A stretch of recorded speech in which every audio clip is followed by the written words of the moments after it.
திமுக தலைவர்களோட ஆணவம் எந்த அளவுக்கு போய்கிட்டு இருக்குன்றதுக்கான அறிகுறிதான் இது. திமுக அரசோட உங்களுடன் ஸ்டாலின்ற ஒரு விளம்பர நாடகத்துக்காக அரசு பள்ளிகளோட வகுப்பறைகளை பறிச்சுக்கிட்டு பிள்ளைகளை கொளுத்தும் வெயில்ல உட்கார வச்சு வகுப்பெடுக்கிறத நாமும் சரி மக்களும் சரி பல கட்சியினரும் எதிர்த்துட்டு தான் இருக்காங்க. இந்த நிலையில இத பத்தி பத்திரிகையாளர் ஒருத்தர் திமுகவினுடைய அமைச்சரான துரைமுருகன் அவர்கள்ட்ட கேள்வி கேட்ட போது, ஒரு நாள்ல குழந்தைங்களோட படிப்புக்கு எந்த ஒரு இடையூறும் வந்துட போறது இல்லைன்ற மாதிரி ரொம்ப அலட்சியமா பதில் சொல்லி ஆசிரியர்களோட கற்பிக்கும் திறனையும் மாணவர்களோட கற்கும் திறனையும் ஒரு சேர அவமானப்படுத்தி இருக்காரு. ஒரே நாள்ல பாடம் அப்படி நடந்துறாங்க, ஒரே நாள்ல பாடம் அப்படி நடந்துறாங்க.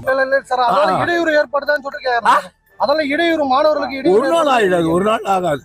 அரசு பள்ளி செயல்படும் போது உங்களோட சாலை திட்டம் அரசு பள்ளி வளாகத்திலே மாணவர்களுக்கு இடையூறா செயல்படுது. நீ தானே தரத்திருக்காங்க.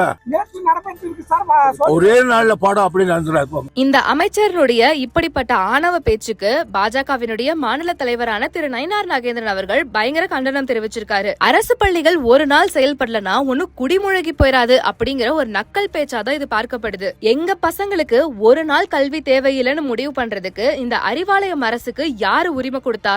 சரி, அப்படியே பள்ளிகளுக்கு ஒரு நாள் விடுமுறை கொடுக்கற நீங்க பல குடும்பத்தினுடைய குடிய கெடுக்கிற இந்த டாஸ்மாக் கடைகளுக்கு ஒரு மணி நேரம் கூட விடுமுறை கொடுக்கறதுலயே அது ஏன்? இந்த டாஸ்மாக் மாடல் அரசை பொறுத்த வரைக்கும் மது விற்பனை தவிர வேற எதுலயும் நாட்டம் இல்லைன்னு மட்டும் நல்லா தெரியுது. இந்த லட்சணத்துல கல்வியில் சிறந்த தமிழ்நாடுன்னு விளம்பரம் வேற.